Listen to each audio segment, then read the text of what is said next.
agriculture. And so we're really focused on soil health and how to keep continuous living cover on the land, and specifically how to integrate continuous living cover into the cropping systems of north central Wisconsin. So no-till planting, annual cover crops. Specifically for us, I spend a lot of my effort working on interseeding cover crops because, let's face it, there's thousands and thousands of acres of corn silage, and to try to take a dent in those acres and minimize the amount of corn silage, which we know has been detrimental to our environment. I don't know if it's realistic to try to make a significant impact that way. So the next best thing is to try to figure out how to integrate cover crops into that cropping system. So I spend a lot of my energy on that. Managed grazing of perennials is where my heart is. It's, to me, I call it the gold standard practice. And then also just figuring out as many ways as possible to get perennials on the land. This was part of my other presentations this winter, and I chose to leave it in here. It's not super, I guess it is relevant, but this was in the No-Till Farmer magazine. Now, I will say that I get asked to talk on no-till more than anything, and which is fine, but it sort of bothers me a little bit because I get the sense that people feel that no-till planting is the end all. And you'll see in a few slides how I truly feel about no-till, even though I really spend a lot of time promoting it and working with farmers to implement it. That being said, I thought this was a telling graphic. So if you look at the top 10 no-till states and compare that to the top 10 milk producing states, there's no correlation. There is not one state that is on both lists, which tells us that we really desperately need to figure out how to integrate more conservation practices, more regenerative practices into our dairy systems. And I understand that all of my audience might not be dairy farmers, but I think that this is still a telling graphic of sort of the urgency of what we're dealing with when we talk about regenerative agriculture. So I define regenerative agriculture as continuous living roots in the soil. So if I had to boil down like what my focus is, how do we get roots, living roots in the soil as much as possible? And so to kind of go back to what I was describing a minute ago about my frustration with no-till and how often I get asked to speak about it, this was sort of how I came up with this analogy to sort of help describe really what I felt. So regenerative agriculture is like this ladder that we climb up. As we move up the ladder, we improve soil health, but we do not improve soil health as long as we're not climbing up that ladder. So I look at no-till as the first step onto the ladder. It's great. We should do it. We should try to perfect it. But we need to move beyond that and we need to add to it. And that's exactly what I mean when I talk about stacking principles. So continuous living cover, diversify crop rotations, integrate perennials, manage grazing. Really what we're trying to move toward what I would refer to as the holy grail, which would be fully functioning system with as little off-farm inputs as possible. And at the top would be natural ecosystems. And maybe it's a little utopian to think that we can make our agricultural systems work similar to a natural ecosystem, but we should be striving toward that. So another sort of visual of what I'm describing here, I saw this year when our watershed group purchased this rainfall simulator, and I'm sure many of you have seen these work. There's quite a few of them around the state now. This tool has been a game changer in soil and water conservation. It helps us to describe things that we never, sort of intangible things that we never were able to describe before. In fact, it makes things tangible that never used to be tangible, because we used to talk about erosion and maybe you would see a real some real erosion or a little gully somewhere in a field that eroded, but you see it after the fact when it's over. Never have we really been able to demonstrate to large masses of people erosion actually happening. And so now we're able to do it. And last year, this was the first time we ran this thing. So Derek Rasper from the NRCS came and we pulled samples from the research station on July 2nd and ran this thing. And I'm not going to spend too much time showing this, but I want you to look at the end samples on each side. So in the middle, we have a couple of like the best management practices. So we have no-tilled corn. We have 7-year no-till.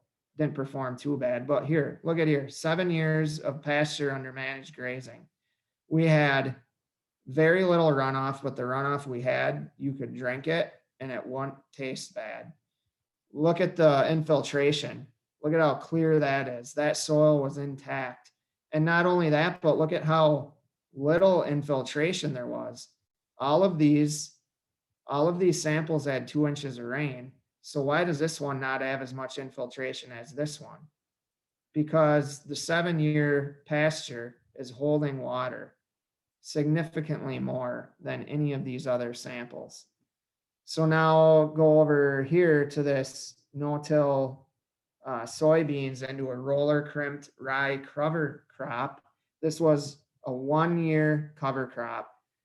What I think is significant about this, so we have a lot of infiltration here, which is good. We wish it would hold more, but we wouldn't, I guess, expect it to because it doesn't have the long history of good management like this one does. But this was a vibrant, like waist high or taller rye cover crop that was roller crimped. And that one vibrant cover crop changed things in a hurry. The only difference between this and these is that this had a really good cover crop for 1 year. So really what that's demonstrating is the significant improvement that continuous living roots can have in our degraded soils. And one thing I say all the time that is almost a little bit of a shock and awe statement, but all of us are farming degraded soil. None of us have truly realized, and none of our fathers or grandfathers or anyone in a previous generation have truly realized, unless we go back many, many, many generations, but have truly realized the full potential of the soil. And so really what we're doing is acknowledging the fact that our soil is degraded and we need to figure out every way we can to reinvigorate our soil or regenerate our soil. So what am I rambling on about? Well, the moral of the story is eliminating tillage is entry-level soil health. So no-till, it's that first step onto the ladder. And we must stack principles to climb the ladder towards sustained soil health. So when I say principles, what am I talking about? Well, I'm referring to the regenerative principles. And there's a lot of principles out there. There's principles of soil health. These here I refer to as the regenerative principles. This graphic I really like. It's off of the General Mills website. And there's 5 principles: minimize soil disturbance, maximize crop diversity, keep the soil covered, maintain living roots year round, and integrate livestock. So when we start looking at stacking principles, there's no practice that does that better than managed grazing. That's why I call it the gold standard conservation practice. And so there's really 2 ways to go about managed grazing. You can manage graze, and I know I'm oversimplifying it, but for the fact of this presentation, you can manage graze perennials, which I consider like a multi-tool. It'd be like the Swiss Army knife of grazing practices. You can do a lot with it. You can make hay, you can graze it, you can stockpile graze it. You just have a lot of options. Or you can manage graze annuals like cover crops, but that's more of a specialized tool. And that's really the point that if we boil this presentation down to just a couple main points, one of them is that grazing cover crops is a good tool, but it's a specialized tool, and we need to understand if we really need it or not. And now sometimes you will hear people add in a sixth regenerative principle, which is context. And I don't always add it in, but I think in this case, when we try to rationalize whether or not grazing cover crops is a tool for our farm, this is where principle number 6 of context really comes in, and we have to understand the context of our farm. So here's the context of my farm, and I'm going to just use this as an example. And as I'm talking about it, you can think about your own farm. The context is, one, I have a lack of equipment. I basically have a tractor, an old 1968 Alice Chalmers with a loader on it, and I have a UTV. I have a lack of labor for now, and I do have 5 kids, so I'm hoping that as they grow up, I can get them into the mix and lighten my load a little bit. I have limited acres. I do work off the farm, and I have a busy family life. All of those are important and need to be considered when determining what practices we're going to use on this farm. And then, so we weigh the context with our goals. So the goals of this farm are to have highly productive perennial pasture. And these have developed over time, and I can talk a little bit about it more later, but these weren't my initial goals. These are goals that I sort of had to come up with the hard way by learning lessons. So highly productive perennial pasture, staying understocked. That is a key for my operation. Lots of people roll their eyes at that because they think that means not making money. But I would say the opposite. And I'll give one example. One year I custom grazed for a CAFO dairy farm in my neighborhood, 40 heifers. He was super enthusiastic about bringing heifers over and putting them on our pasture. It went awesome. He told me he'll bring me as many animals as he wants for as long as I want, but I quit it after that year because basically, in a nutshell, if I made $10,000 that summer grazing those dairy heifers, I also had my beef herd on my farm. So I was maxed out on acres. So I didn't make any hay. So I went through all summer stressed out about if we got dry, we'd maybe run out of, would we be able to keep grazing? Thank God that never happened. But at the end of the year, I had to buy all my hay. So I turned around and spent that $10,000 on hay. And I really did a lot of work and was stressed out all summer and didn't end up ahead at all. So I stay understocked now for that reason. And now because of that, I don't have the stress. And my third goal, I can make hay on my farm. I don't have to figure out the logistics of how it's going to get here. It's lined up on the fence and I can put it out whenever I'm ready.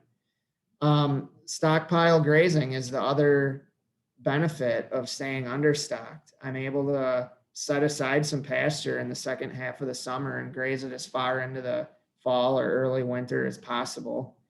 And then also direct marketing on the farm. And that's not quite as relevant to this presentation, but it is one of our goals. So all of those sort of lend themselves to perennial pastures. So I started out saying I'm going to explain why I don't graze cover crops. And my next few slides will sort of show what brought me to that decision. But it's this context and these goals that sort of led to an understanding that we really are better off with our land under perennials. That said, okay, well, Jason, we do have a question in the chat. Sure. Referencing like sorghum Sudan grass, and we can just put a pin in that question for now, because that's sorghum Sudan is slightly different than a cover crop. And so we'll bring that up later in the conversation. Okay. Sounds good. And I'm okay with taking questions as we go. So it's up to you. Yeah, if you want to hit it now, go for it.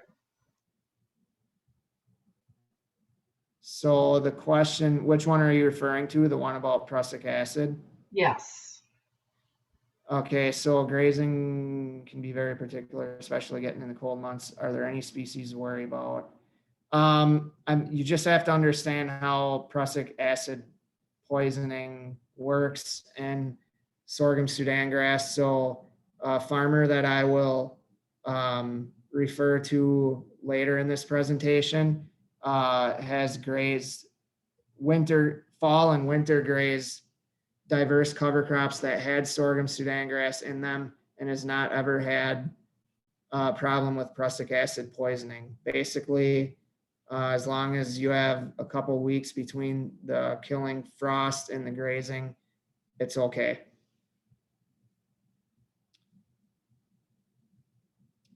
Okay, so stockpile grazing, that's become, as I mentioned, one of my goals now. I want to get as far into winter as I can on my perennial pasture, but I can't, so which is also the goal of people who graze cover crops. But because I'm limited on acres, I can't really justify keeping land out of perennials in order to grow annuals each year. Now, again, it's a context thing. If someone has the time and the equipment and the acreage to do so, that's where it changes and it becomes something worth considering. So there's lots of, good things about stockpiled grazing, a lot of niceties, but there's also a lot of this as well. And so there's pros and cons to it. Same thing with grazing cover crops. As we get later into the year, it just takes another level of management and attention to detail.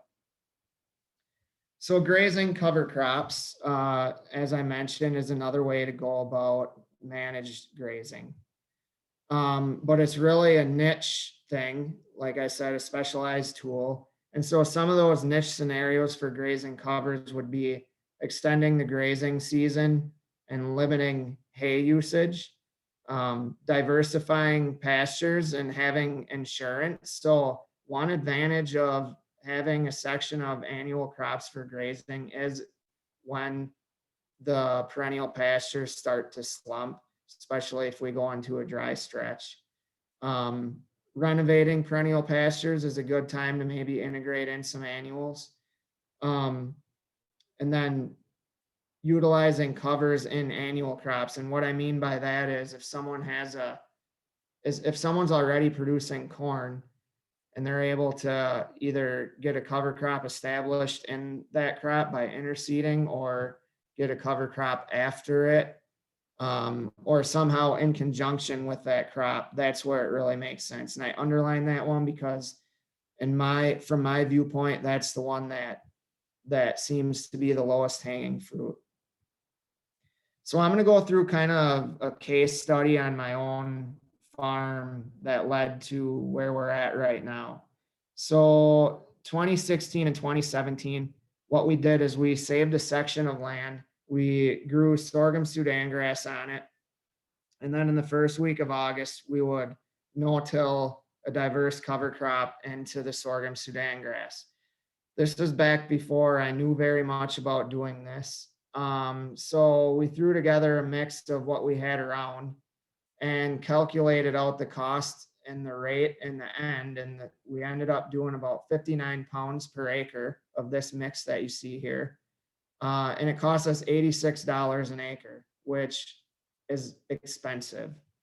So the very next year, 2017 now, we did the same exact thing, but we tweaked the mix a little more. And there were a few reasons why we tweaked it. One of them was we needed more, and you'll see in a few slides why we needed this, but we needed stuff that would dry down a little more. We were trying to manage the moisture content of the cover crop a little better. So we tried to pick some species that would dry down a little more and have a little more fiber. And we also needed to cheapen that mix up, and we got down to $35 an acre while still keeping the rate up at 65 pounds. $35 an acre is a lot better than 86. So to kind of go through the timeline, now this is a blend of pictures from the 2 years. So this is sort of an average of the 2 years. So you can see how it progressed. In this October picture here, you can see this is on a headland, so it's not the best, probably the best place to take the picture, but you can see that volunteer sorghum Sudan grass is all frost killed. And by the time we graze that a month later, it's not going to be a concern at all. Here is in November, you can see our oats are all headed out. And that's when we started grazing it. The goal is to get as far into the winter as possible and feed as little hay as possible. So we were able to get well into December this year. Now this past year, it may have been totally different because we did not have this amount of snow cover. By January 9th, we were done grazing cover crop because we just had so much snow and we just went to solely hay at that time. So basically the observations from those 2 seasons, the yield of the cover crop. Now we no-tilled this into sorghum Sudan grass and did not fertilize it. We just took what we got. And we got over 2 tons per acre of dry matter. I did do some fertilizer treatments to verify whether or not fertilizer was economical, and I'll show you that in a minute. On average, the quality was about 13% protein, over 71% digestibility, and over 200 RFQ. So this stuff is basically rocket fuel. We went basically November 15th to January 1st on cover crop. Over that time, we fed 80% less hay. Cover crop intake began tapering off around December 15th. So around December 15th, we had to start feeding free choice bales, like just one at a time, to sort of curb them a little bit. And I would say that we grazed about 1/3 of the cover crop. And what I mean by that is the rest of it ended up like this. It was a cover crop parking lot that got flattened. And actually that I would say that it was more like 1/2. So to kind of look into the numbers here a little more. So here is where I compared with no fertilizer to where we put down fertilizer. And so we went from 2.3 tons of dry matter per acre to 3.8. So we significantly increased it, which in turn not only gave us more feed, but it decreased our cost of the cover crop. So we went down to $35 a ton. So I'm going to try to not lose you here with these numbers, but I think it's important to think about it like this. And I've talked to a few people and over the years that I've been presenting this who agree with how this is done. But if we have for the amount of animals I had in this study, so I think I had like 12 pairs that I put on this little trial. We had 2.3 tons of dry matter per acre. So for those animals, that was about 180 days of feed. So I did an adjusted days of feed because you saw that picture, about half of it gets trampled. So we're cutting that 180 days of hypothetical or theoretical feed down to 90 because we're saying that there's only going to be 50% utilization of that feed. So then if our cost for this is $49 a ton, because we're cutting it in half, that actually means that our cost is like $98 a ton for that forage because half of it's not getting used as feed. So with that 90 days, we should technically be able to get to February 15th. But as I showed, we only got to around the first week of January. So let's look at the kind of cost comparison here in a little more detail. So at $86 for seed in the first year, we were at $98 a ton. So we cut it in half the second year and got down to $40 a ton. So when we start to ask if grazing cover crops is a viable option compared to buying hay, well, we compare it to the hay costs. So I only have the hay prices from the time that I was doing this study, but I'm just showing this just to help talk about how to think this through. So let's look at the hay prices from October. So that particular year, we were at $39 a ton. and our cover crop cost us $40 a ton. So in that case, it's it makes sense to consider growing cover crops, or it's a tough sell to grow cover crops, I should say, because you can get hay for the same price and you could actually have your pasture in a perennial. But look at the previous years. So in 2012, we had the drought and hay was extremely limited, and it took hay a long time to come down. These prices are from the equity sales barn in Stratford. So any of these years, all of a sudden, growing a cover crop doesn't look too bad. And I'm basing these numbers assuming 900-pound bales and assuming about 10% loss of the bales versus about 50% loss of the cover crop. The other option is making your own hay. And I called around today to verify these numbers, and I called about 6 different people, and I got a range of $34 to $40 a ton. I did talk to some farmers who own all their own equipment, and they were down, some of them were $25 to $30, but most people agreed that $34 to $40 a ton is a fairly decent price for hay. So you can see how all of these sort of compare to one another.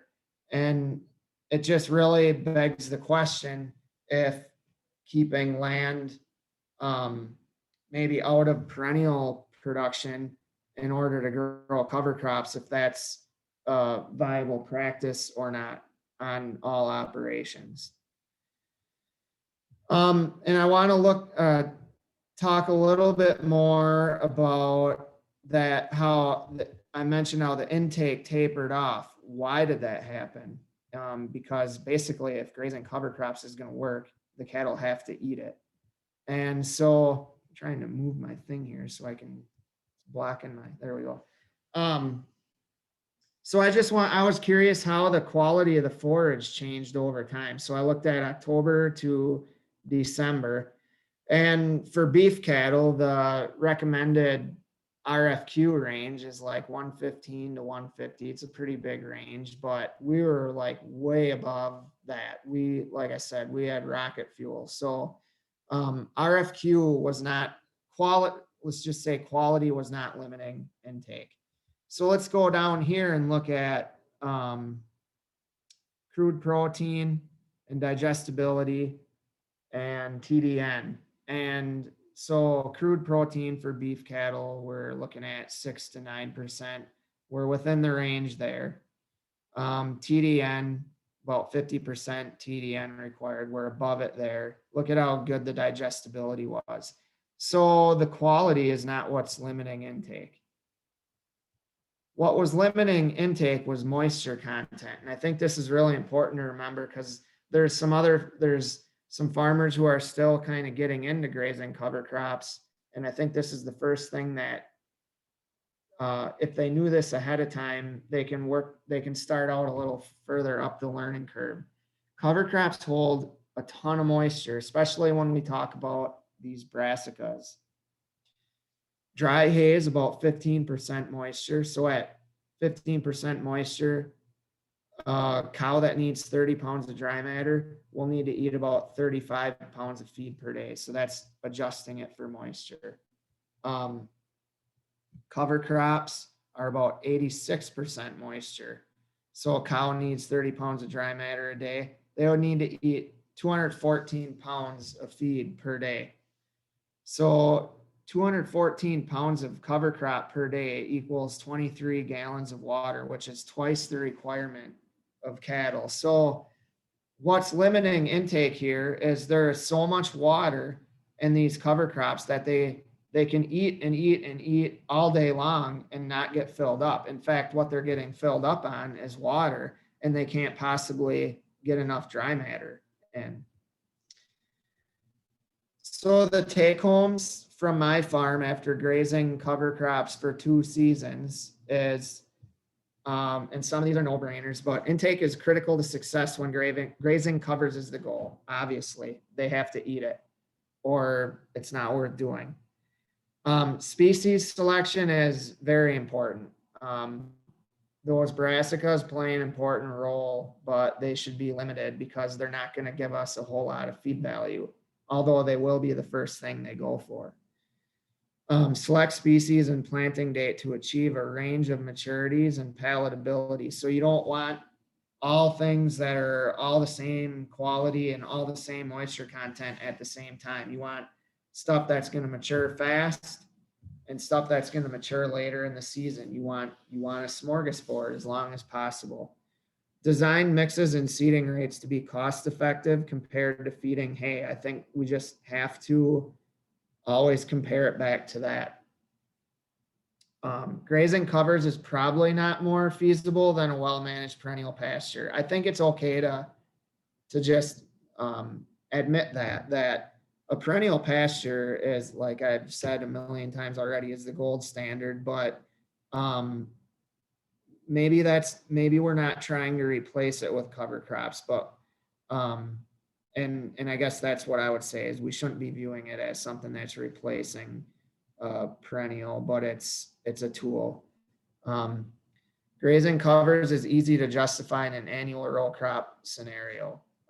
That's where it really is. So someone who's got an annual crop, they've already got 6 months of the year at least where there's nothing growing on the field that if they care about soil health at all or keeping their soil productive, they really should be trying to figure out how to get something living on the field in those 6 off months.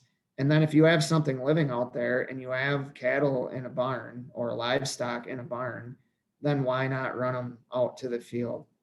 And then lastly, early seeding will benefit yield and quality, and that's where interseeding comes in, and also alternative rotations that allow us to get something planted earlier. So I'm going to go through 2 other examples of farms that I interact with, what they're doing, and go ahead. We have a question. How did you manage the fields in the spring with the mat of material that the cows did not graze? So that's a good question, and we were super strict about continuing to graze the cover crop exactly like we would our perennial pasture. So we moved wires, we moved them every day, and we moved them off of stuff because we didn't want to wreck the field because we wanted to be able to no-till into it the next spring. We did have some winter annuals in the mix, like winter wheat and cereal rye that greened up the next spring, which actually was probably my favorite thing of the mix because that provided something. Any of us who have cattle who are on pasture all the time know what it's like pretty soon here when the cattle just can't stand one more blade of dry hay, and they will do anything it takes to get on something green. And that's like a 2 to 3 week period. And I let them back onto some of that rye, and it's unbelievable the condition of the pasture under that growing rye that it didn't get mudded up at all. So I guess to answer your question, we moved them and used poly wire just like we would on our perennial pasture. And then the next spring we were able to no-till the next crop right back into it. So this farm here is Justin Seeger. I met him when I gave this presentation the first time, like 6 years ago at the grazing conference in Wausau, and he had already been starting to dabble with grazing cover crops. And in my opinion, I told someone last night that if Justin Seeger had a bigger ego, he would be as big of a rock star as Gabe Brown. This guy is really figuring it out. So these are his cattle grazing one of his cover crops. Let's see if I can get this to advance. So basically what his goal is to get as far into winter as possible. And he doesn't grow just one crop for grazing in the winter. He's got several different sort of systems that he kind of moves them back and forth between. So here's his example from 2018. So he planted this in June. Basically what he did is he planted corn with this diverse cover crop. So you can see he took corn to about half the population as normal and mixed in hairy vetch and Austrian winter pea, sunflowers, brassicas, and collards. He ended up grazing that 115 head of beef cattle all the way to February 6th. And he supplemented 1 bale per day over that time, but he would have used hundreds of bales over that time otherwise. And you can see what his cost was here. So to take that further, he figured if you go all the way down to the bottom here, comparing it to his cost of feeding bales, I'm covering that up again. He figured that he reduced his cost by about 49%. Now, some of his more current stuff is up in the 60s and 70s and maybe even further, because here's what he did this year. So he ran them on perennial up until mid-September. And then he had a rye cover crop that he planted in August that didn't have a lot of growth, but it gave him something to graze for a while to give his perennial pastures a rest.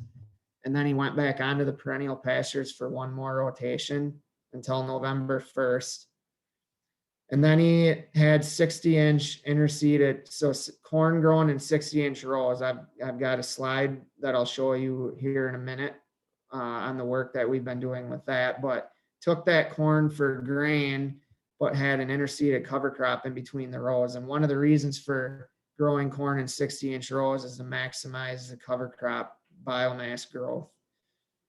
Then he winter grazed that mix until January 20th, and then grazed corn stalk residue until March 20th this year. So I would imagine that his cost reduction is much greater than 50% this year. This is another farm that we're working with in our county. So they've done this for 2 years in a row now. They've been doing a similar mix to the diverse mix that we interseed at the research station. You can see in the picture here a close-up of what that interseeded mix looks like. So this was from a field day that we had last fall. You can see the green mat across the field. He's got his beef cattle out there already. He's not getting quite the growth that Justin Seeger is getting, but he's newer at this game and he's still trying to tweak the mix, and they're still planting corn at a fairly high population, but so they're still committed to growing corn. That's a practice they're going to keep doing. And this would be an example to me as a niche that just makes sense. If they're, as long as they know they're going to keep growing corn, then this is where grazing cover crops shines. So they planted 38 pounds per acre of oats, annual ryegrass, crimson clover, medium red clover, cowpeas, sunflowers, trophy rape, and dwarf Essex rape.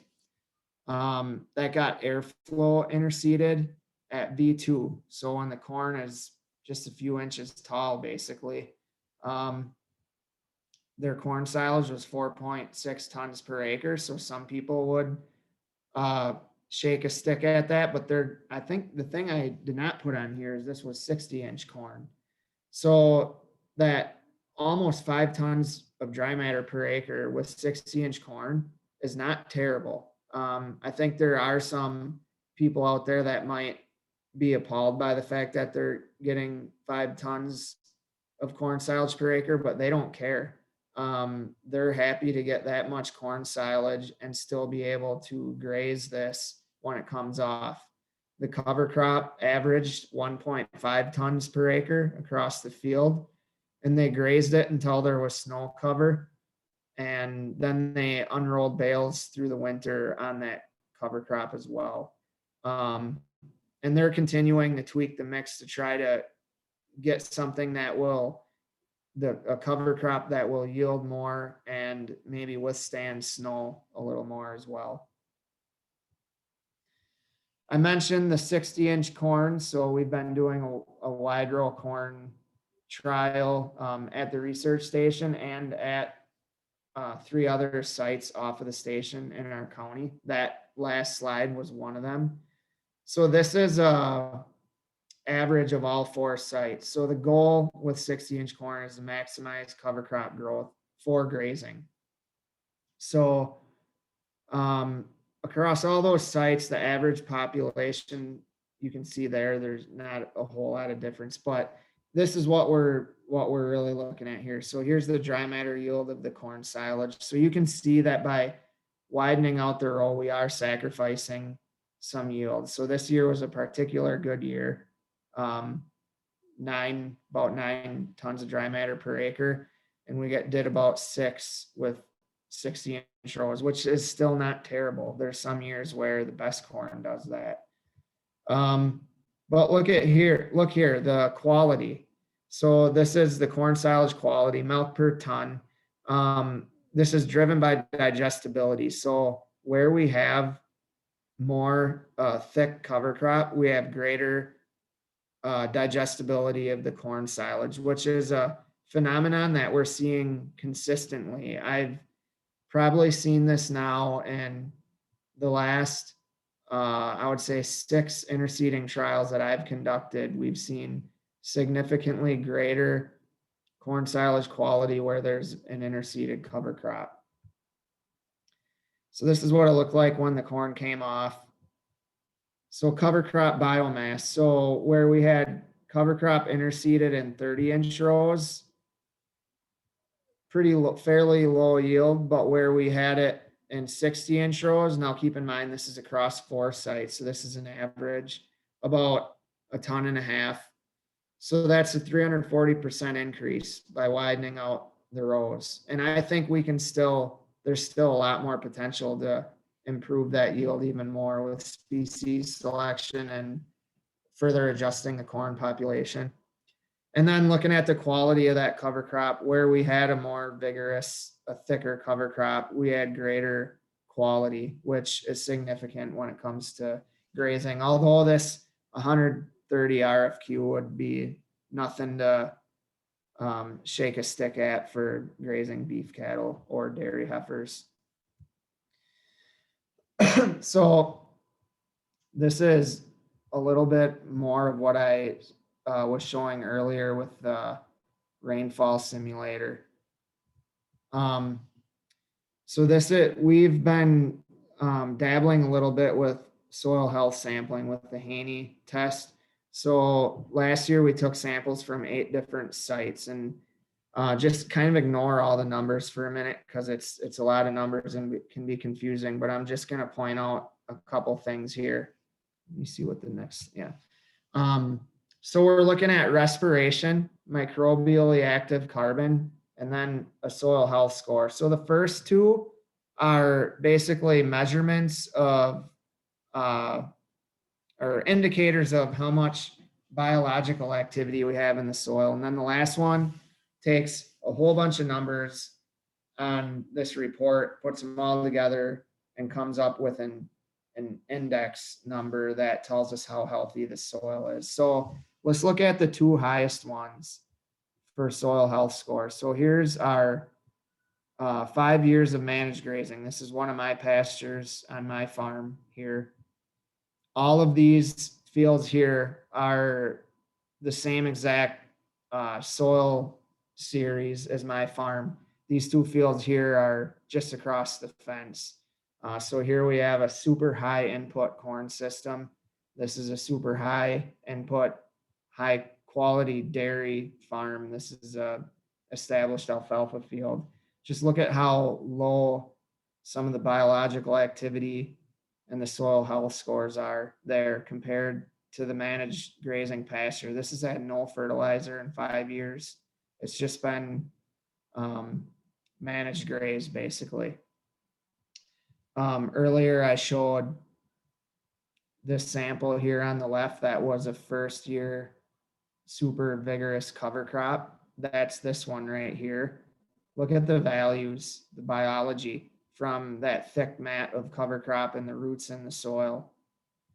So this is just really another example of how important it is to, if, you know, top priority perennials, the next priority would be getting continuous living cover in the soil.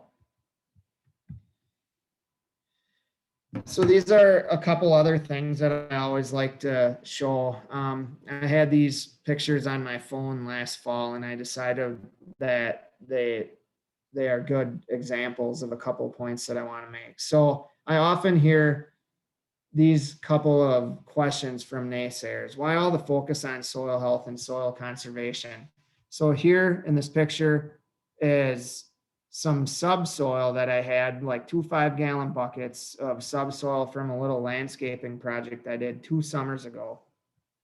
And at that time I had a little swale along the foundation of my house. So I just threw it in there to level it off. And I never got around to seeding it. And I noticed this fall, so 2 falls after I put it there, not one plant had sprouted in that over 2 years. And on the other hand, this past summer, I re-excavated my pasture lane, and I was going to buy seed to reseed it. And before I had a chance to buy seed, I had to mow the thing because there was so much seed in the, or seeds in the seed bank. And the thing is, it's actually the greenest thing I have right now. It's the first thing to green up. So the difference is there's topsoil in the lane, and this is subsoil. And I just always show people that our livelihood, what are my kids up to now? Our livelihood depends on a very thin layer of topsoil. And then in this one here, this is a picture I took in the summer of barnyard grass weeds that filled in a spot that got mudded out from the water tank earlier in the year. And you can see here that they're still grazing on the meadow fescue, and it's still vigorous and doing well, but the barnyard grass kind of ducked out already for the year.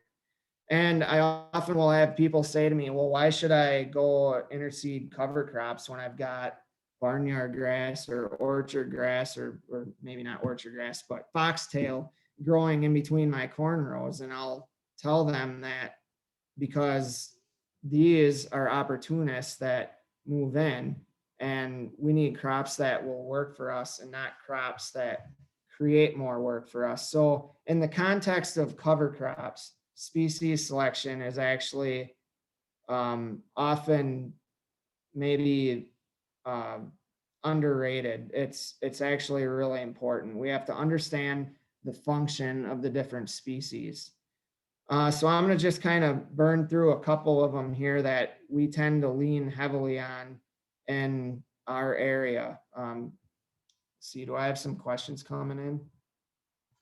Yep, you do. Where did you get your Haney soil test done? So the Haney test, we work with a commercial lab right in our neighborhood that actually sends them to Ward Labs in Nebraska.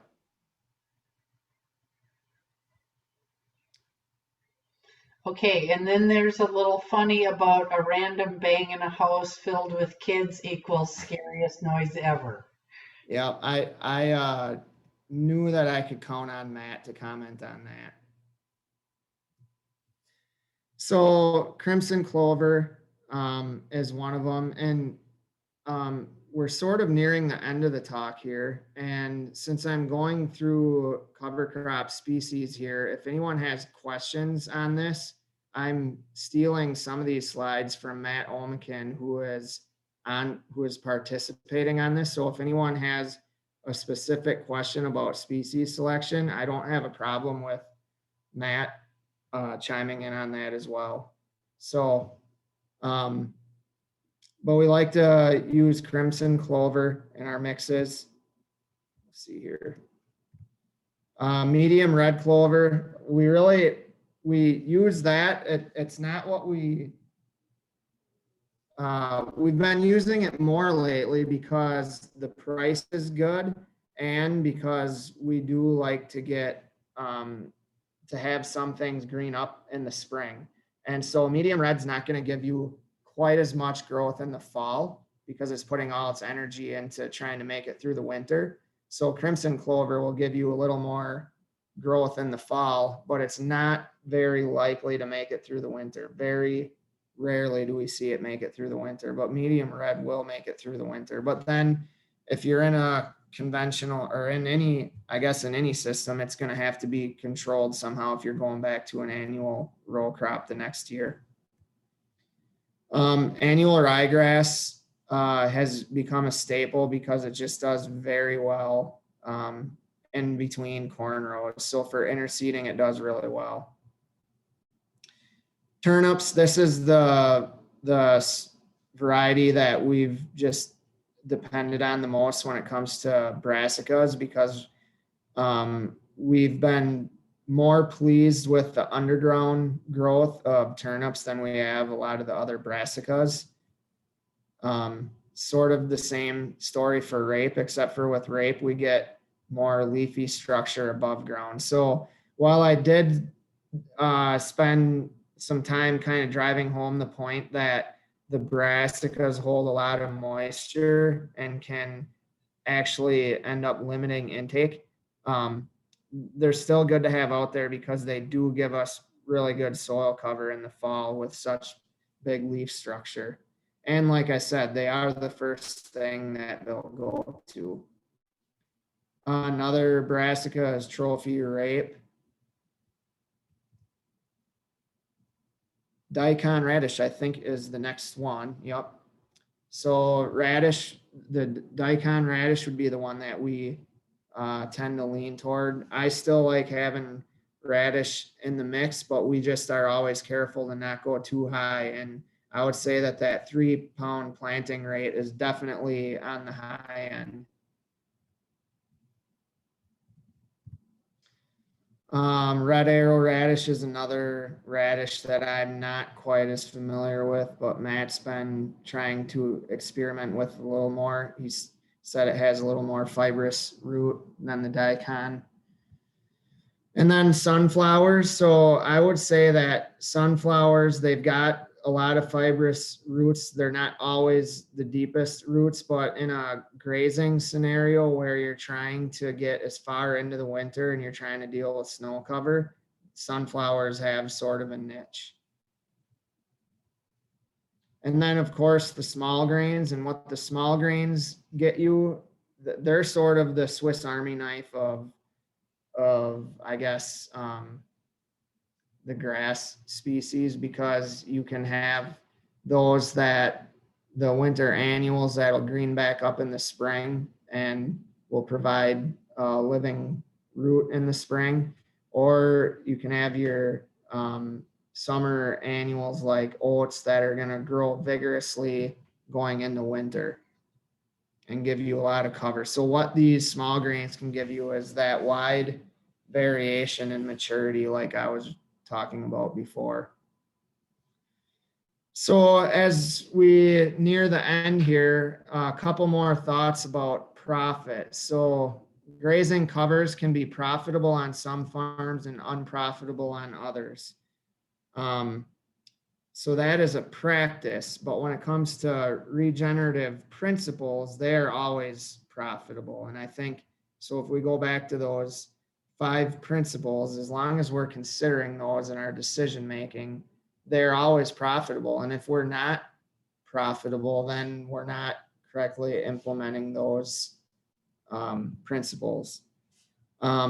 Don't get too hung up on specific numbers, whether it's the ones that I shared or any other presentation that you see. In fact, this is the first time all winter I've presented dollars and cents. I tend to shy away from it because people really get hung up on it. Although in a virtual setting, I can't have people blurt out so much in the middle of the presentation. But I can't tell you how many times I had people argue that my price for corn seed was $15 more than what they paid or something like that. So I just stopped sharing numbers because it caused people to miss the point. But I guess what I'm saying is don't get too hung up on numbers because they vary so much from farm to farm. And just remember that you can't put a value on profit potential for generation upon generation, which is really what we're talking about, like keeping our farms profitable for beyond just the next couple of years. And then I always end with this, and this is sort of a bigger picture thing, but when it comes to regenerative practices, often I'll hear people get bogged down in conversations about whether it's profitable, whether it's feasible, whether we should do it or not. And really what it comes down to is there's still such a thing as doing something simply because it's the right thing to do. So if we've learned that there's ways to farm that's better than what we did 30 years ago, then it's our responsibility to try to figure out how to do that. So with that, I will say thank you, and I'm willing to sit here and shoot the breeze and answer questions as long as you'd like.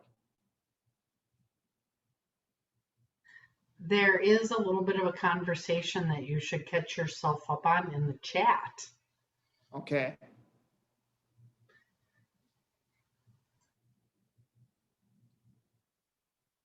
So daikon radish, I answered that one. How many types of plants do you recommend using in a cover crop mix for beef cattle? That is a interesting question. I guess I don't, I mean, I would definitely like to see 5, 6, somewhere in that ballpark at a minimum, just because you never, the conditions, and you just think about the last 4 or 5 falls. Every year that we've had cover crops out there, there's been a different one that shined. And that's really the biggest reason why we grow multi-species cover crops, because we're sort of hedging our bets on which one's going to do the best.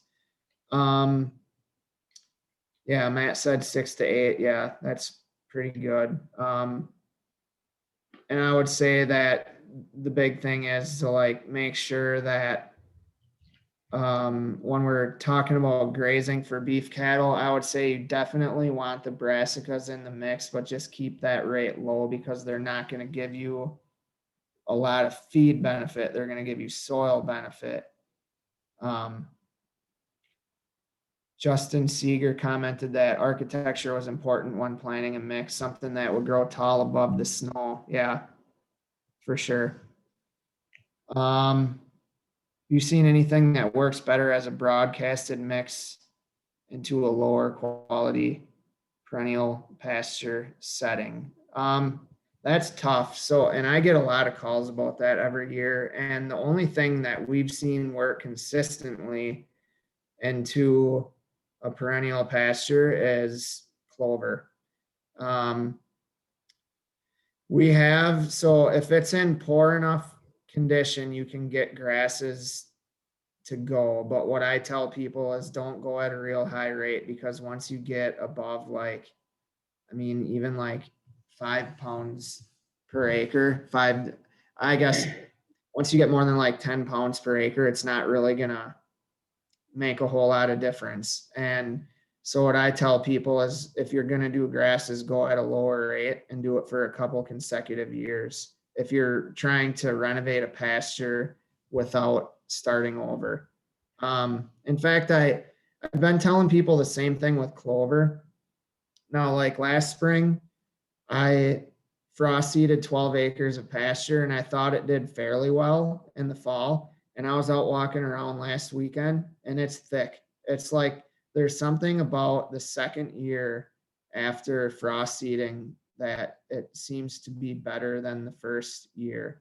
But I would say that do lower rates just in case it doesn't work, because you're planting into a lot of competition already.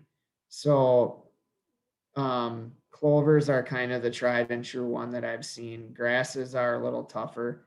The one grass that does really well is Italian ryegrass, but that's an annual, so it's not going to really fix your perennial pasture problem unless you do it every year.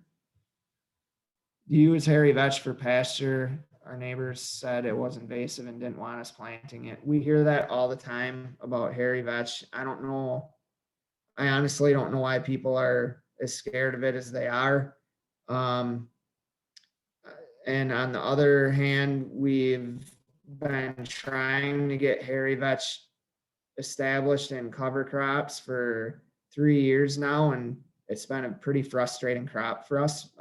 We actually had it make it through winter this year for the first time, but we had it planted with cereal rye. So we'll see how it does. When do you plant brassicas into your pasture? So the only time I would recommend planting brassicas in a pasture is if you're doing an annual cover crop, obviously. And I would say that the cutoff date for here would be like the first week of September. And even that's pushing it. If you could at all get the beginning of August, that would be ideal.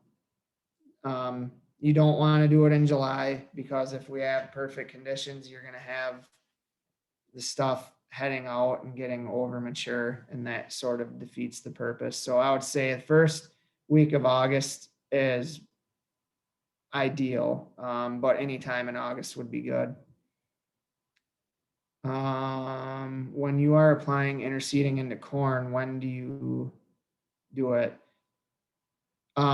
So interseeding into corn, I'll try to tell the short version of the story. So we've been doing it for like 5 or 6 years now. When we started it, we were doing it at V6 because we just were like programmed to think that's when people side dress, and that's when people do their last cultivation.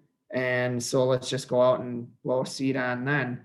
And we learned that the species we were doing at that time didn't do very well because canopy happened so fast. So we changed the species. That's when we started using annual rye. It started working better. We started pushing it earlier. So we started doing it at like V3 and V4, got much better performance. And now last year we started doing it at V2. And that's what we tell people now. Around V2, start doing it. Try to not get past V3. So you have a couple week period of like V2 to V3 to get it done. Would common vetch be a good partner with sorghum Sudan to graze? It would be awesome. I think Justin Seeger's had success with vetch, but in our area, we've just not had the best success with vetch, but we're not giving up on it. We really want to see it work. Can you talk about renovating CRP with cover crops? I don't have a whole lot of experience with that actually, Kevin.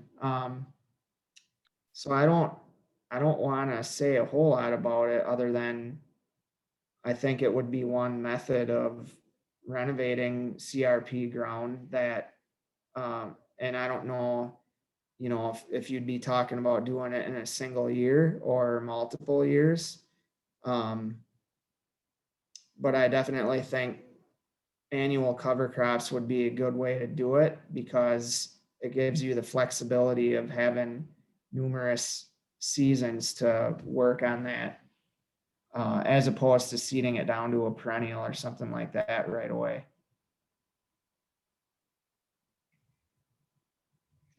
So, So Jason, can I make a comment on that? Yep. We had this field that, it wasn't CRP, but it was a fallow farm for about 7 years. And I had the idea that I could just, keep mowing it and maybe throw a little bit of clover seed out and get it to come. But it was just so, like, I don't know, root bound and weedy that I finally did plow it. And then we used, a couple of different types of cover crops, mainly, like triticale, mixed with clover and winter wheat, just in let's see, just trying to get like that weed suppressing factor in.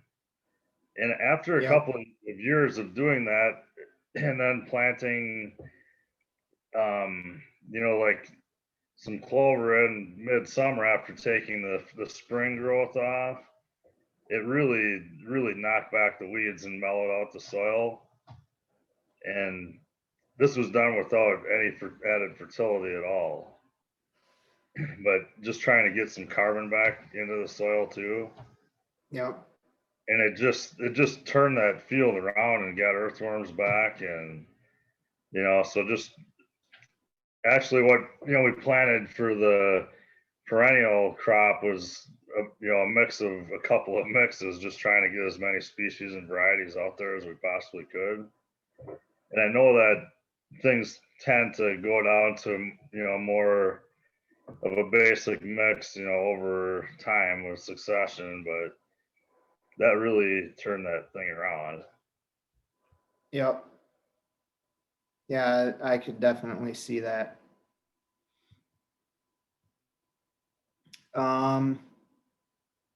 Any thoughts what to add for cool season pasture rejuvenation that seems to only grow foxtail, considering soil tests, fertilizers already done? So, on what to add for cool season pasture. So you basically have a cool season pasture. It sounds like that's established, and you're just trying to kind of reinvigorate it. Yeah, I would say, and it said that you considered soil tests and fertilizers already. I mean, that's where it's kind of tough, because interseeding stuff into a pasture, frost seeding clover, those are like small steps, and when there's a pasture that's that underperforming, sometimes it is maybe at the point that you need to start over. An option with that would be something like Italian ryegrass if you had the ability to do it. The only thing is once you start talking about,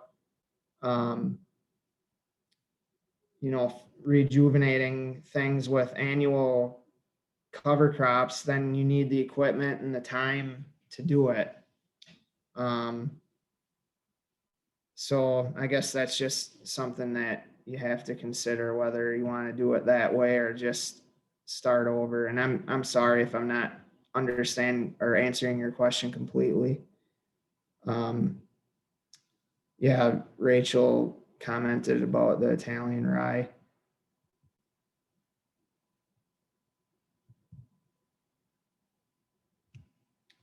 And then Matt made the comments there. Yeah, so anyone else have any questions or comments?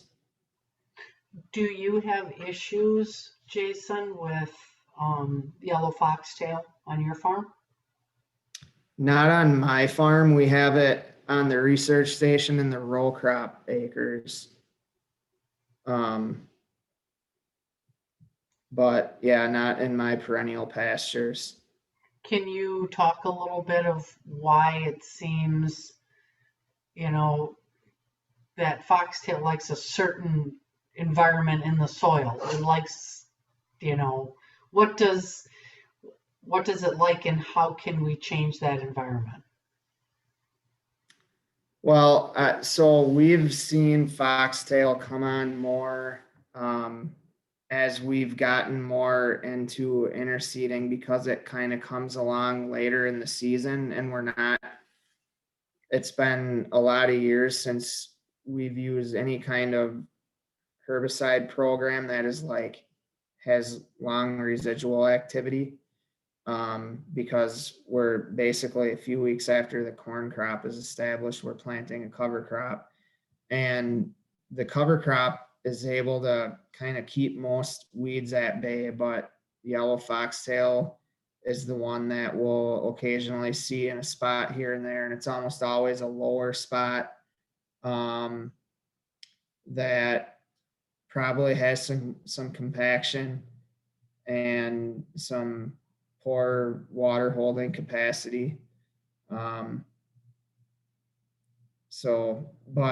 I have seen, we don't have, some of those spots aren't like perennially bad with foxtail. So that's where if we are able to get a real, and that is why I like cereal rye as a cover crop, because it's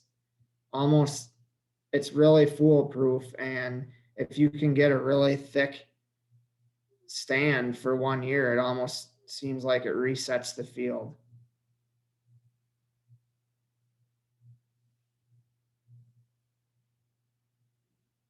Yeah, but Rachel, basically what you're saying, if you have open spots somewhere in the field, you'll have foxtail come in. Matt, you know the answer to that. Perennial cover all day long.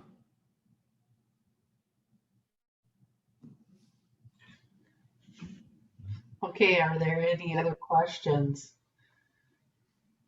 Say, Jason, I have a question for you about no-till drilling.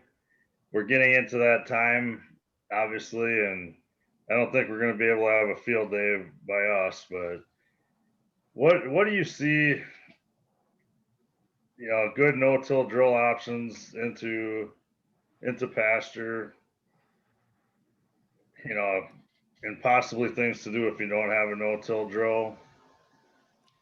Are you talking about seed options or like methods of no-till drilling?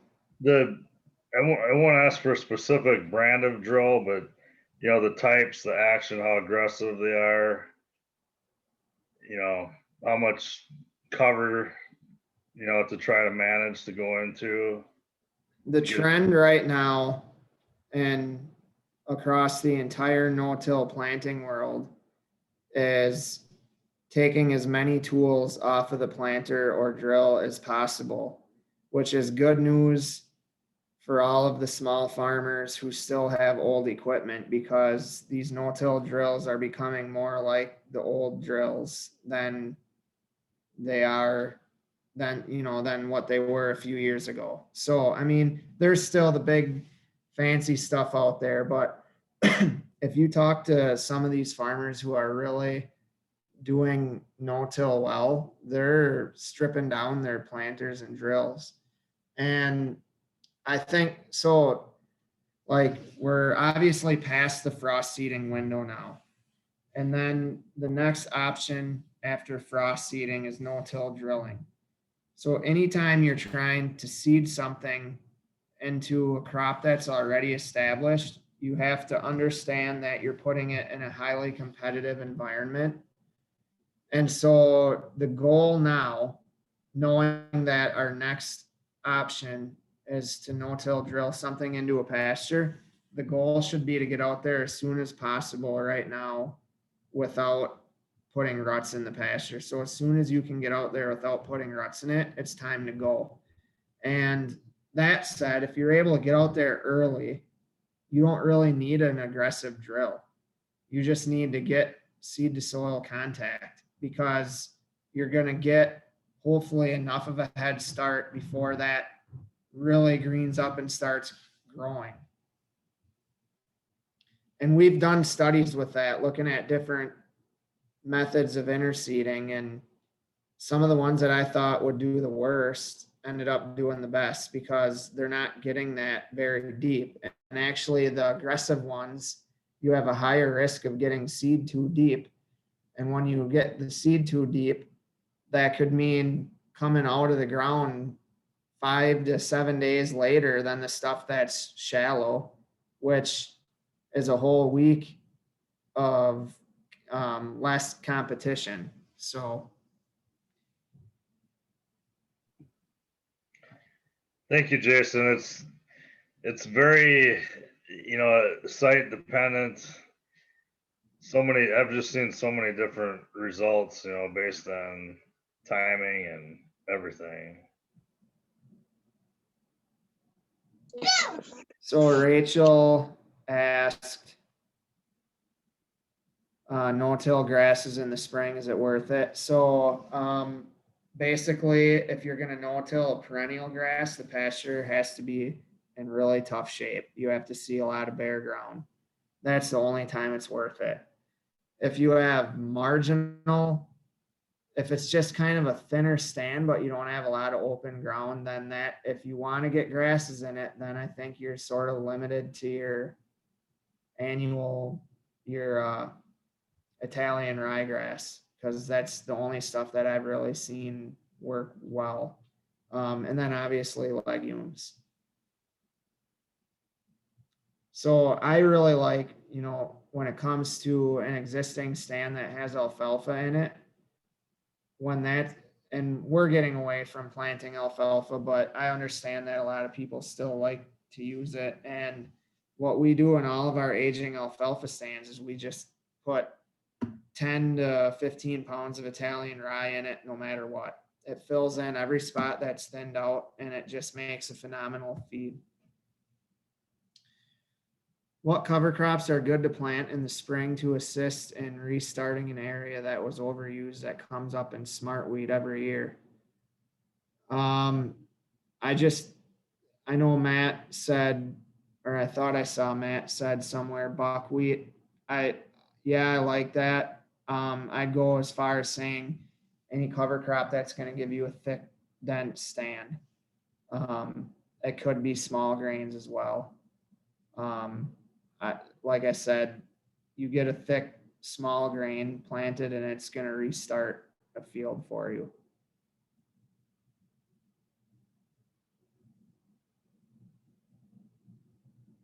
Matt, do you want to talk on buckwheat?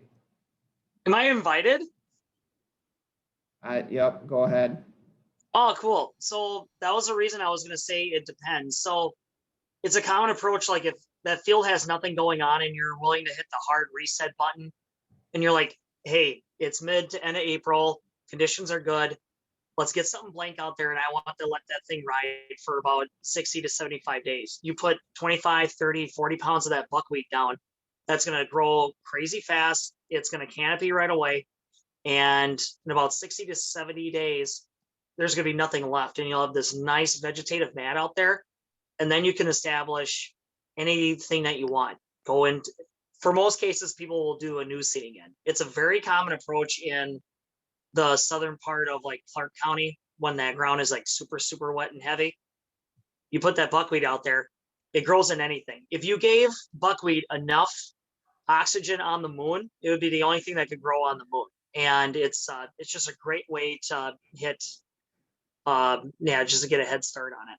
So that's why I like that approach. Otherwise, the other best part is like if you establish like a winter grain, like a winter rye, and you plant it heavy, that's always a good one. Yeah, that's what I was referring to. So Rachel, to go to your question about planting an annual and clovers and wait until fall. So, I mean, I guess your options would be to restart that field this spring or to limp it along for one more season by interseeding, some Italian ryegrass and some clover into it. And then maybe tearing it up or whatever in the fall and planting the pasture mix. And the other thing I'll say about that is all of my favorite pastures were seeded in the fall. I love seeding perennials in the fall because they just do awesome because you don't have the weed pressure to worry about. So I'm a huge advocate of establishing perennials in the fall. Please explain why you're getting away from alfalfa.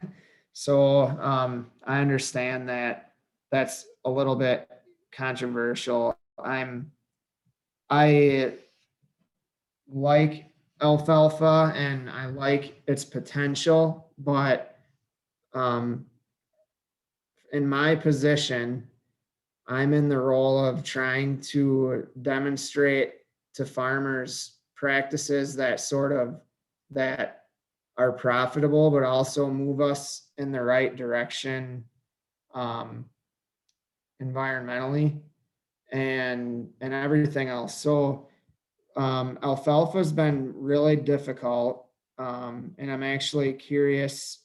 I'd be curious to hear Kevin weigh in on this after I'm done talking, but alfalfa's been difficult because at some point in history, the management decisions on farms switched from an agronomic perspective to a nutritional perspective. And so everything, all the eggs in the basket for alfalfa and the entire industry are in nutrition. So all the breeding, all the research and development, all of the cutting decisions and harvest recommendations and fertilization recommendations are all based on milk in the tank and nutrition. And because of that, this crop has sort of got backed into a corner, and now we have a crop that can't really make it through the winter anymore. And it's a little bit because of how it's been bred, and it's a lot because of how it's managed, or because of what we're asking it to do. So that's largely unfair to alfalfa, which started out as a really good crop. I think if we went back to managing it the way it was managed 20 or 30 years ago, we wouldn't have the problems that we have. They were mixing grass with it and cutting it 3 times and waiting until they saw flowers in it, at least one of the cuts or all of the cuts. Now we're cutting it 5 times. We're planting pure stands. And it's a totally different crop than what it was then. And so we have people almost managing it like it's an annual. So it's just not a very economical crop anymore, in my opinion. I think there's a lot of farmers who've been frustrated with it. So on the other hand, people are planting Italian ryegrass now as an alternative. And now we're already starting to head down the wrong road with that, because we're focusing so much on the nutrition at the end that we're fertilizing it. The recommendations out there for fertilization of Italian rye are so high that it's almost creating a worse environmental problem in the future than what alfalfa is currently. So that's sort of the conundrum that we're facing right now.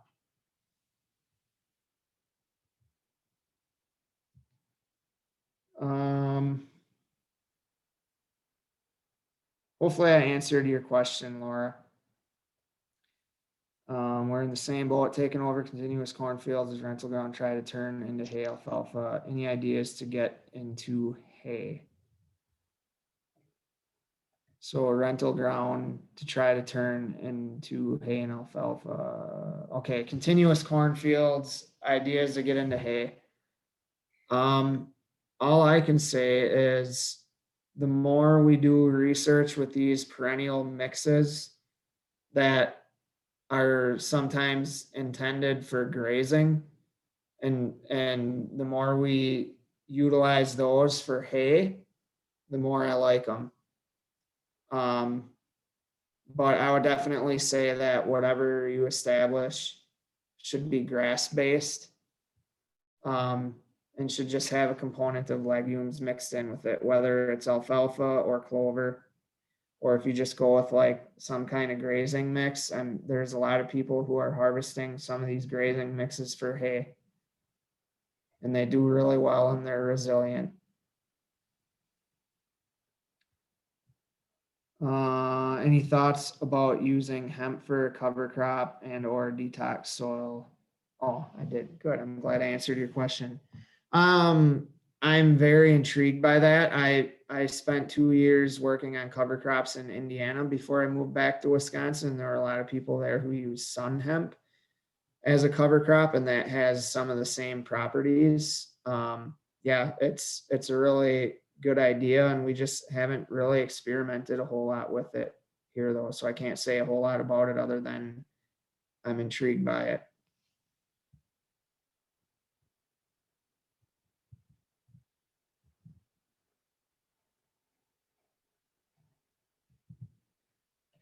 Any other questions or conversation? So Jason, there were quite a few questions about, interseeding into alfalfa. Yeah. And managing for grazing. If I could just throw something in, there used to be this Atchison drill, which, kind of is like a S-time brilliant. it leaves, it does a little bit more disturbance. I had some really good grass establishment into like a 4 or 5 year old alfalfa stands, and that stuff lasted like 10 years already. And it planted it consistently into multiple fields. And we always rented that drill, and then somehow it got sold. And the closest thing I can find to doing that job is like I have a Brilliant S-Time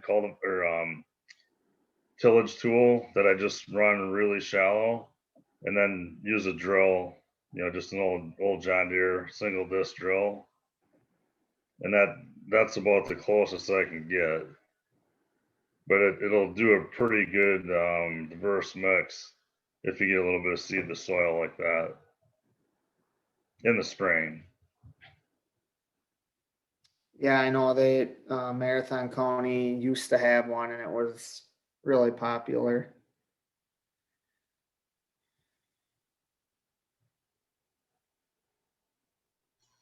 Are there any other questions? Excellent discussion. Jason, Yeah. I got a question. What are some new things that you're looking to try? We can keep in this cover crop or interseeding discussion. Are there new species that you're looking to try or different approaches?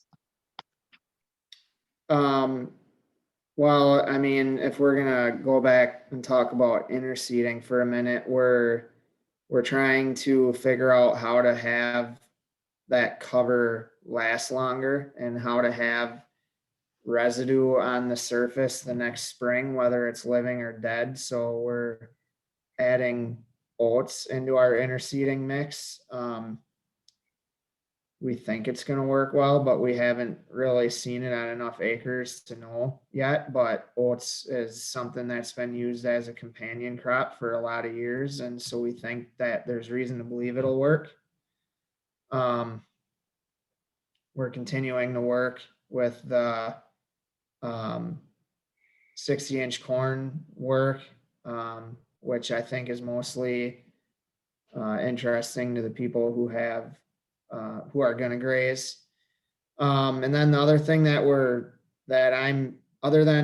working pretty heavily on the Italian rye thing because I feel like a sense of urgency to figure that out, because there's people that are putting like upwards of 500 units of nitrogen on an Italian rye crop in one season now, to get like maximum quality dairy forage. And I'm just like, in our county, our issue is phosphorus, and people always say, well, we don't have to worry about nitrates in our county, but all of a sudden, if we're putting 500 units of nitrogen on across a lot of acres, all of a sudden we're going to have phosphorus and nitrates to worry about. So we're trying to provide some guidance for the recommendations out there for that system.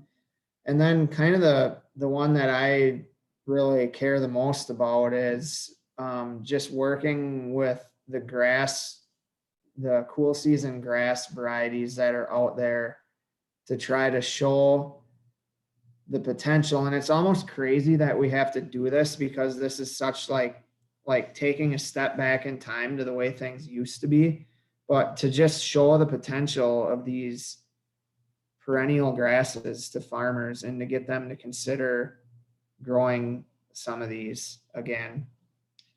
And so that's kind of the one that I get the most excited about, and that I think there's a lot of potential there because of the high level of frustration with alfalfa.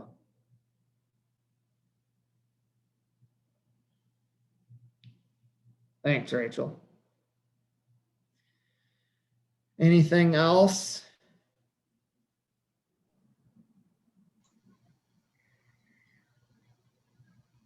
Say, Mary, I wanted you to chime in on something here. You started into grazing education, back in the early 90s. And at that time, there wasn't so much chemical farming and so to speak that, as grazers were starting up. And I'd say from our experience, we just took some old, cornfields and just let it, graze what grows type thing. And we had a pretty good seed bank left. What have you seen working with farms, over time? Like, having a seed bank versus, trying to introduce different species, and I really appreciate what Jason, what you're doing, coming up with the research, what's working and, helping save some time and money before people make mistakes. The one thing that I've noticed, and I used to just cringe, because you'd go to a pasture walk and the rules were different north of Highway 8, north of Highway 29, north of Highway 10. And you get down into, we're south of Highway 10, a lot more, I'm not going to say conventional agriculture, but a lot more plow agriculture versus pasture agriculture in the 70s and the 80s and going into the 90s. And if you went north of 29, farmers would say, well, you graze what grows. There's enough seed bank in the soil. But one year we left a strip on a field and we were going to see what grew. The rest of the seed was planted, so we kind of left that test strip. And it was a disaster. There was nothing good in that test strip. And was it because that particular field prior had been a cornfield for 25 or 30 years? Maybe. Anecdotally, it just didn't grow. So we had to plant stuff. I don't know, Jason, maybe you can add in, if you think back in maybe a little pre-your time, the chemicals that were used in the 60s and the 70s, what was the carryover in the soil? And, what is that long-term effect if we are taking a field that has been a cornfield or a soybean field with lots and lots of chemicals on it for multiple decades? Do we dare try to do the graze what grows, or are we going to be on velvet leaf and red root pigweed? That's a really good question that we could probably spend another hour talking about. And I don't necessarily have super good insight on that. What I akin it to is, you till up a field that you want to make a cornfield, but you till it up and you let it go and your corn doesn't grow. Well, of course it doesn't, because you didn't add the seed. Mm-hmm. And so if we're going to even work the ground or let the ground rest and expect it to grow beautiful pasture, we really should take an active progressive role in what kind of pasture we would like that particular ground to grow, right? Yeah, so we want to plant those seeds so that we grow what we want to grow, not what is remnant in the soil that'll fill in where we don't. Well, and I think too, we know, any of us who have planted a pasture, you pick out the variety that you think and the mix or the blend that you think is going to do the best, but over a period of time, it just gravitates toward what it's going to be, what Kevin kind of said before, but we have to give it a starting point. And that's where I think, understanding the different species and varieties that we're selecting is important. Yeah, I agree. And be sure to read your seed tags to not necessarily plant like Kentucky 31 tall fescue. Right. That gets thrown into a lot of blends or a lot of those pasture mixes that are tagged as a pasture mix. a few things on those tags you want to stay away from. Yep. This is a good, point also with like NRCS. They have the, option to do the soil mapping or get you soil maps for your farm and, find the forage suitability groups for your region and that particular soil. That does at least provide some good guidance. I'll just make a comment. We're an all grass dairy, and we have about 40% legume, I would say, across the paddocks.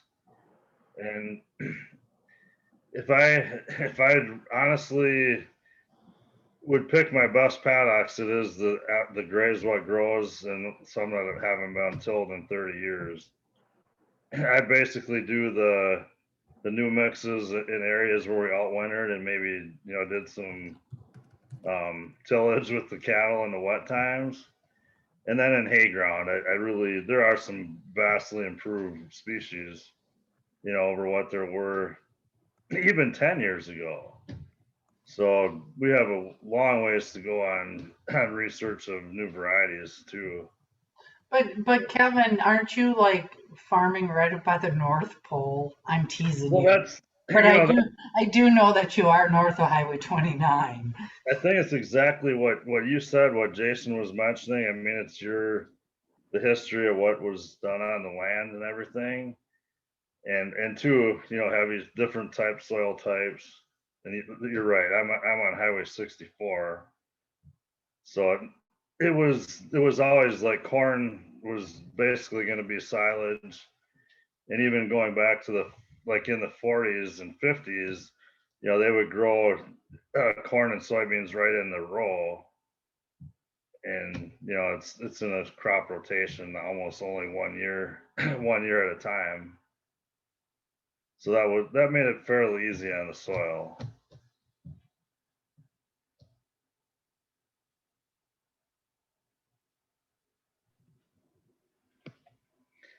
So Yeah, good conversation.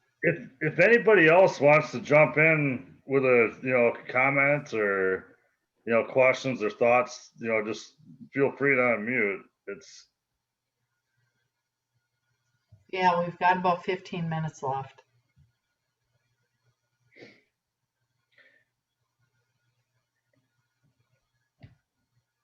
Well, maybe we'll wrap this one up early. I'm checking the chat. It looks pretty quiet. Jason, have you as far as Rachel had a nitrogen question there at the end. If you are trying to get away with no commercial nitrogen, can you do this with clovers from what you're seeing? Yeah, I mean, in a perennial Jeff Brink has that work that some of the data was from our station where as long as you've got a good legume component in your pasture, it's not really economical to be adding fertilizer. And we've verified that in our last clover interseeding trial that I think you saw, Kevin, at we had a pasture walk like 2 years ago. We tracked that through this past season, and where we had the clovers interseeded, like in the frost seeding treatments that did the best, we did not get a economic response to nitrogen where we did, where it was just pure grass. So I think the legumes play a pretty critical role for us when it comes to figuring out how to reduce the inputs in an annual crop like a corn system. That's where we want to get. That's like what I showed as the holy grail that we're trying to get to, but it's tough.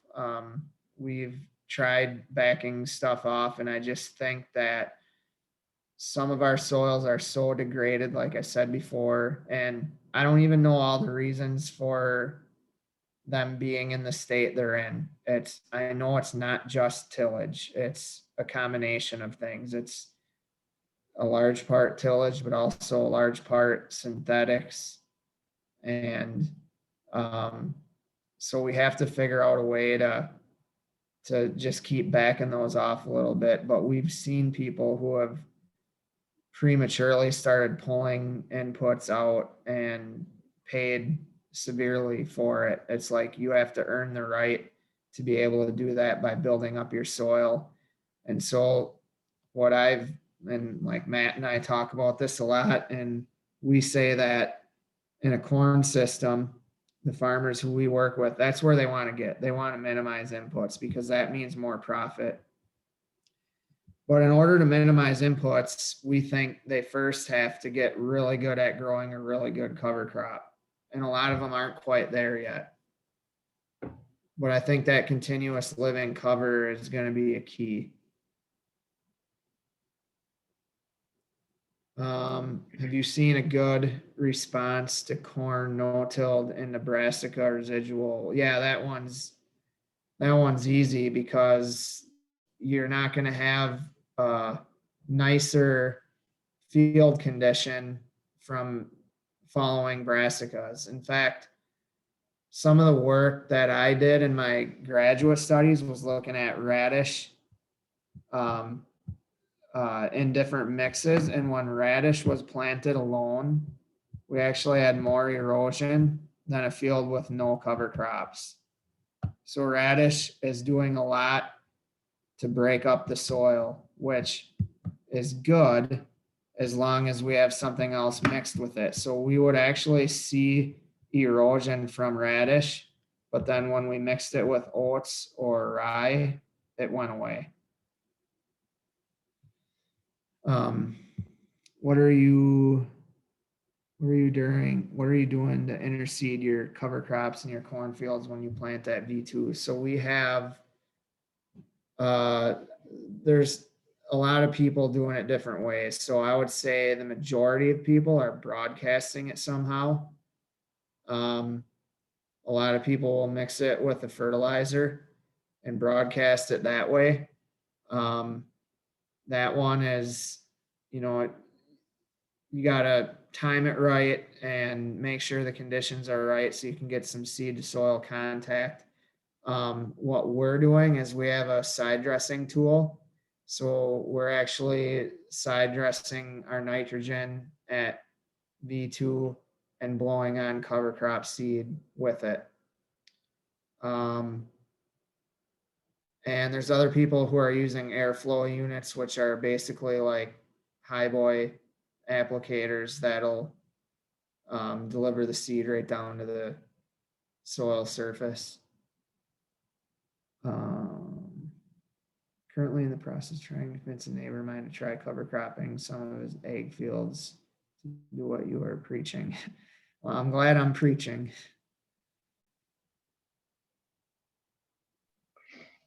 That's a good message. I might have to preach about whatever got broken during my presentation, but hopefully it's not. It got awfully quiet after that happened, didn't it? oh yeah.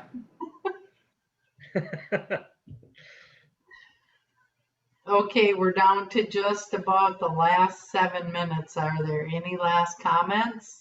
Any last questions?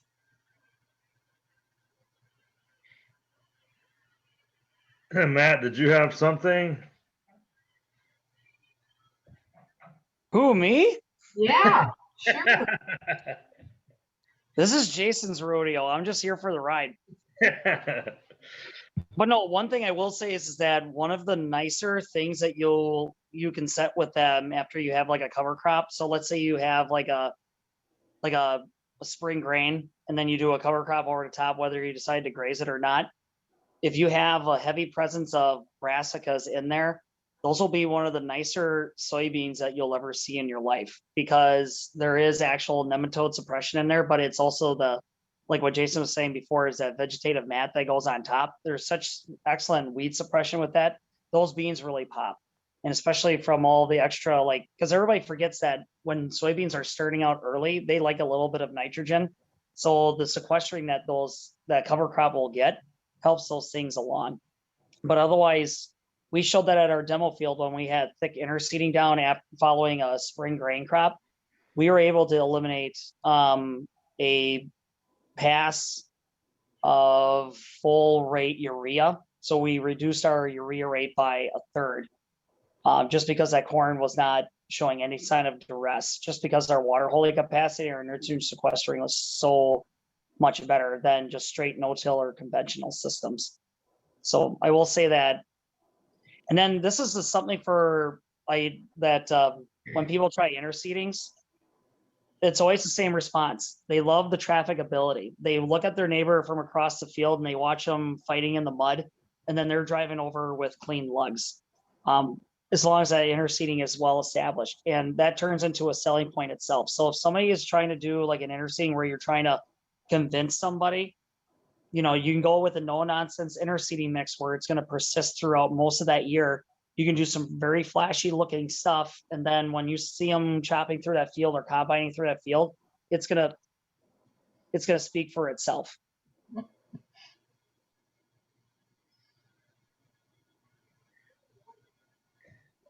Yeah, it's always fun to go out there and be able to float across the field instead of making ruts. And we see that obviously in the pasture situation with heavy sod.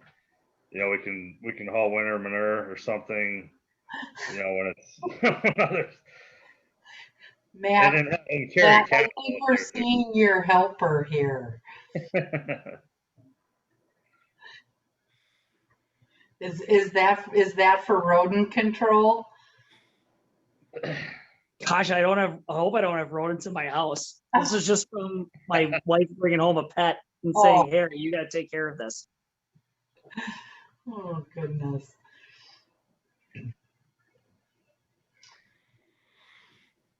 Okay, well, I think we're going to wrap this up. Kevin, do you have anything to add?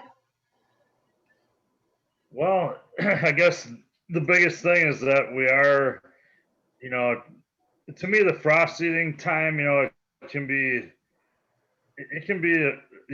somewhat effective. It's always somewhat of a roll of the dice, but with the price of seed and things out there, having some precision, tool to rent or to own or help with it really it is critical. And we still do some acres of replant or maybe some light surface tillage. We try to do it at appropriate times, just like Jason is mentioning through here, and just try to like always keep that cover and try to reestablish and get that cover established quickly. I personally love oats. I whenever I drill, I pretty much like fill the oats box with like all my grass and clover seed mixed up, and I just love having that cover of oats. But it's all about keeping it green, right? Yep. So I thank you very much, Jason. I've watched what you're doing at Marshfield at the research station and on your own farm, and I'm glad you have that passion, and I'm glad you're sharing this message across the state and across the country, because it's really a growing movement, and I think the more research we can have, and it'll just be that much more helpful in saving farmers time and money. So, well, and we thanks Kevin, and I'm excited too that we had a call this morning with the new USDA grazing scientist, and I think that's going to be another good asset for us in Wisconsin. So great. Fantastic. Well, everyone, I think we're going to bid a fair adieu. and hopefully we'll all be able to get together again really soon. All right. Well, thank you all. Have a good All evening, right. everyone. Good grazing and good growing conditions. All Have a right. good spring. 70 degrees this weekend. Woohoo! Yeah, I think we'll be a month earlier this year. I don't trust it. That's another one of those a little tidbit of hope that Right. spring's going to come early and then it'll slam us back to 30 degrees. Well, we're resilient, so we'll make it. That's right. That's right. Everybody have a great weekend and a blessed holiday. All right. Thanks. You too.